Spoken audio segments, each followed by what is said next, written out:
Welcome to Living in Color. I'm your host, Farah Nasser, and today we're talking about hate crimes, what they are, who they target, and why, and ways we can support victims of hate crimes, and much more.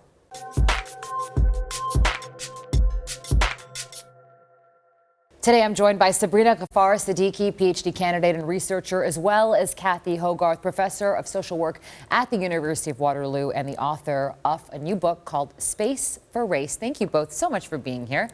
Thank you. Thank you for having us. Let me ask you both, what is a hate crime?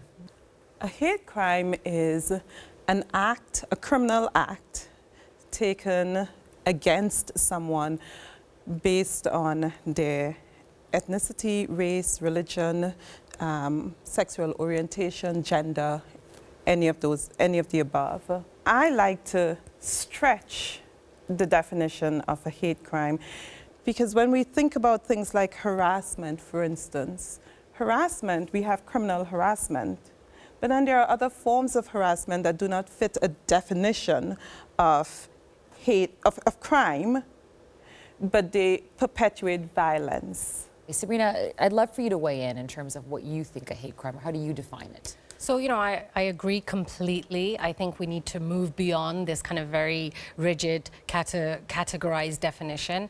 And just to kind of add to what our friend just explained, a lot of times hate incidences or hate acts are perpetuated by people in positions of authority.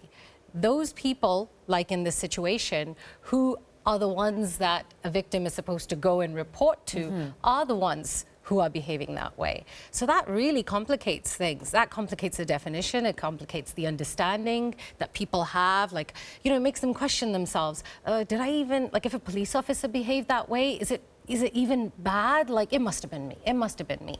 So people's understanding of racism, that's where I argue the problem lies. People don't have, especially vulnerable communities, do not have a very good understanding of what is a hate crime, what is racism. So we have covered, hate crimes. I feel like it seems like on a weekly basis there's something that's race motivated on the news. And we've seen a sharp increase, more hate crimes here than we've ever seen since hate crime stats were recorded. But are you saying that you think this is just the tip of the iceberg? Oh, 100%. I argue this absolutely all the time. I feel like we are moving more and more, and I'm sure you agree with me, that we are relying more and more on quantitative data to basically explain phenomena and to move legislation, to make laws. Like, there's a heavy kind of, credibility placed on data, statistical data. But statistical data doesn't really capture the truth. Like, racism isn't captured by statistical data because data is flawed. Not everyone reports, not everyone understands, what a crime is. There are lots of reasons for that. So the truth on the ground is completely different. So when people argue, like, for example, when Motion 103 was kind of like in the, there was all the drama around it and people were like, there is no Islamophobia. Like, what is that even? And, they would often refer to statistics. Jewish people are still the most targeted for hate. Muslim people aren't. And that's what kind of interested me, and I started looking at Islamophobic hate and researching that to find out, because I kind of had a little bit of an understanding that there is a problem, but the data doesn't show it. So I conducted qualitative interviews, and my interviews have shown that actually there's a lot of anti-Muslim hate violence that happens all the time. But I think on this question of data, how does a hate crime become a hate crime? It gets coded in a system as such. One of the challenges we have with coding is the codes we use within the policing. So some things, depending on who your officer is, that data, that incident is coded in a particular way. So I don't think we have more hate crimes than we did 100 years ago in the days of lynching, public lynchings. What we have now is more awareness about what crimes are, and that particularly Black men, Black women, they now have agency. They feel that they can report things. because in the past they would be reported and they would be coded not as such, or it would be nothing. What do you think is I guess the influence that we've seen in terms of the politics in the States and also social media? How do you both find that that's played into the numbers that we see and it being so overt? I think we hear it often that the election of Trump has given free rein to us on this side of the border to enact racist violence. And so we have seen more race violence, race-motivated violence, because Trump is elected. I'm not so sure. I think certainly President Trump allows for violence. His speech is often motivating violence, right? Like Yeah. a lot of people will say, you know, that Trump is the reason why. Doug Ford is the reason why, you know, there's been a rise in this type of sentiment. And again, I also argue, you know, people like to have a boogeyman they can blame things on. You know, like, oh my God, Trump's the boogeyman. And there's this kind of misplaced causal type of like Trump has caused this to happen, whereas I argue he hasn't caused it to happen. He's kind of legitimized that thought to be out in the open.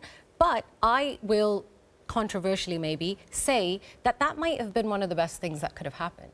Because the racism that was more hidden, coded in Canada has, you know, I would argue, you know, Canada is known as a very politically correct and very polite nation, but the kind of racism that happens here is very coded. It's, you know, it's institutionalized. Like, you know, what I will say is the person you know, on the keyboard behind a screen who is being racist online and supporting Trump, that person isn't a bot. That person is maybe a nurse somewhere. That person might be a teacher somewhere. That person might be a social worker somewhere who is dealing with racialized people all the time. So it's not like they just appeared out of thin air. They've always existed. I just want to add something to that because you make a good point. I mean, Toronto is supposed to be seen as the beacon of the world. Diversity is our strength. We're one of the most multicultural places. But even here in, you know, a boring old don't pick a side Canada, you know, we have in the previous municipal election we had here in the city of Toronto and Mississauga, which is our neighbor to the west, we had two candidates, one who was a white supremacist with neo-Nazi ties. We had an anti-immigrant hate monger, and together they got 50,000 votes. Yeah. 50,000 people voted for these two people, and I cannot get my head around that still. Because we vote for things like safety, security. For years, we've been talking about making our spaces safe. But what does that mean? How does that translate? What it means is we fear difference. We won't name it racism, but we talk about the Muslim terrorist, that every Muslim becomes a terrorist. And so it's easy for us then to turn that into votes and not see it as racism. We see it as safety and security. And Farah, I'll kind of like add a little bit to what you were saying, that, you know, I'm sure it boggles your mind even further knowing that our people, a lot of our people, voted for these people. How? How is it that a Muslim person voted for an Islamophobe?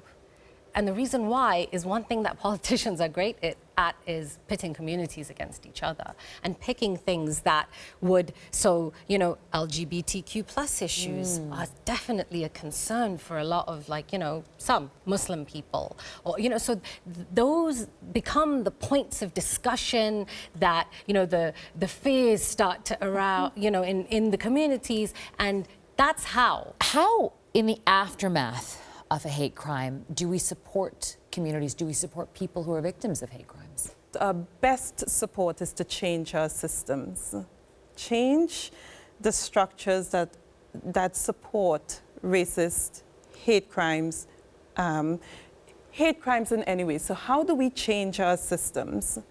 Well, first, we have to acknowledge that our systems are not working in this way. Just to add to that, and I think we need to move with the times, right? Times are changing. Something that I wanted to add to this discussion about hate crimes, online hate, it's not dealt with at the moment. Yet, most people, especially young people, spend the majority of their lives online. So social media users, that's where most of the hate crimes, I would say, are happening, where people are threatened, they're told, and I'll share an experience of somebody I know very, very close to me. In her high school, a student was running a meme page, and the meme page was filled with, anti-Black, anti-Semitic and anti-Muslim violence. I want to kill all these people, and I want to kill them, and I want to shoot them, and it was violent, outward. And there was nothing in place in the system to address that with that child. There were several students who felt threatened because they belonged to those communities. But there was nothing in that structure of that school to actually deal with it. Why? Because we don't have anything in the larger structures. There is actually nothing right now that protects people against online hate. Section 13 was taken away, now we're trying to bring it back, but is it gonna be the way that we want it to be? So I think online hate is right now one of the biggest problems that we're dealing with because of our youth. And like myself, I'm sure you guys have stories as well from when you were younger, and oftentimes we kind of disregard that as a experience from your childhood. But how many times have you remembered something from when you were 10 or 5 that literally affects how you are day to day? The paths you've taken in life. Shapes you. It just shapes who you are. It shapes your fears. It shapes your trajectory. So again, the impact is not something that we speak about. So the impact of, hate online and hate in person and what our youth are going through, we don't even realize it now. It'll be 10, 15, 20 years from now that we're going to be sitting in a studio like this and we're going to be like, where did we go wrong? What could we have done? I will leave it there because you're absolutely right. And I am so happy we're having this conversation, and we need to address it. And it's not just the three of us sitting here or people from different communities. I think it's a problem that affects everybody. Yes. So thank you all. Thank you both for being here and for shedding light on this topic. And I'm sure we're going to have more discussions on this. And thank you for watching Living in Color.